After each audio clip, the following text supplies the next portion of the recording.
Welcome to the Rockwall Yellowjackets Midweek Report with head football coach Rodney Webb and J.J. Smith with the Rockwall News. Wow, what a game, Coach.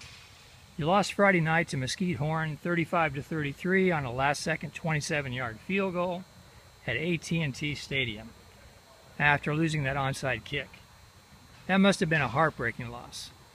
Well, it's certainly not. It's not the ideal way to lose a game for sure on the last play. I look at it like give Horn a lot of credit. They made a lot of great plays down the stretch, and certainly their kicker in money time stepped up and really delivered for them.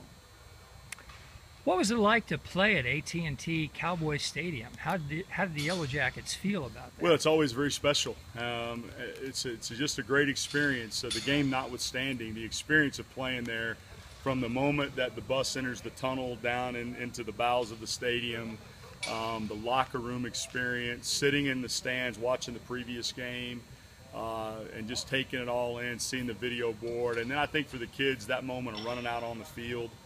I've had the chance to play there 5 times total, and every time the crowd has been really good. And I can't imagine what it's like playing there in front of 80 or 90,000 people. I think we played typically in front of probably 7,000 or 8,000, but it's every bit as exhilarating. And it was noisy, right? Yeah, absolutely. Yeah, it really was. Yeah. Well, what was the key to the loss, do you think? Well, I think that I heard a statistic early this week that in the NFL, in the 2014-2015 NFL season, teams that were a -3 or more turnover differential went 1-43 during the regular season.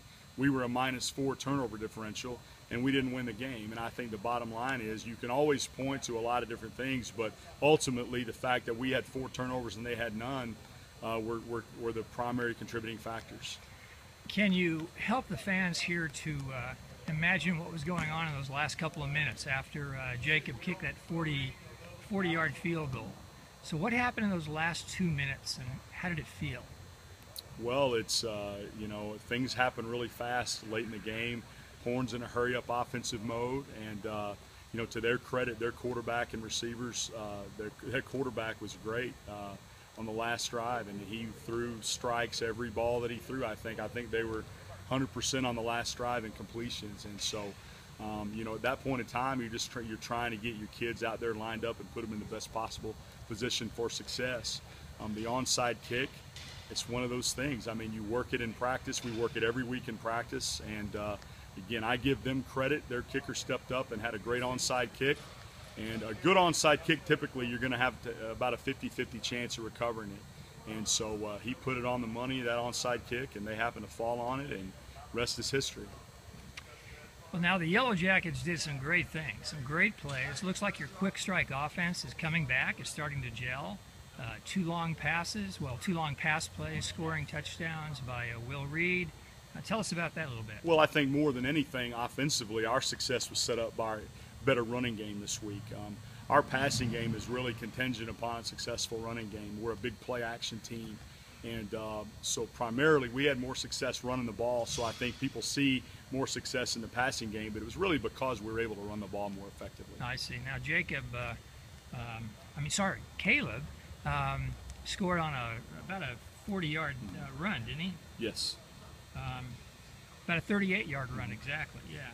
Now, this coming week, it doesn't get any easier, right? You're going to face a 2-1 team. Tell us who you're facing and what you expect from them. Well, we play North Garland this week, and they are 2-1. They just had a big 50-14 victory last week, and so they've got a lot of confidence.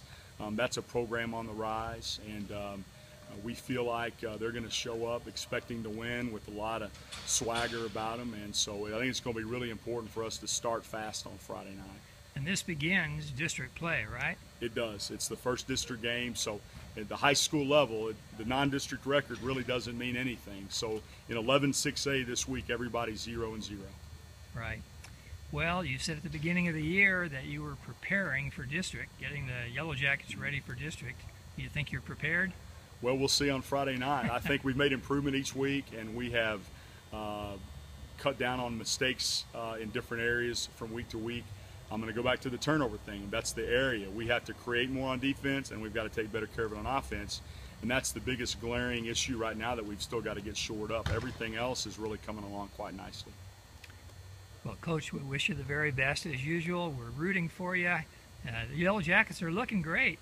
Just the bounce of the ball, right? Type of thing. Very much. So tell us again the slogan that the Yellowjackets use. Jacket fight never dies. There we go. Thank you very much, Coach. Thank you. Wish you the best. Thank you.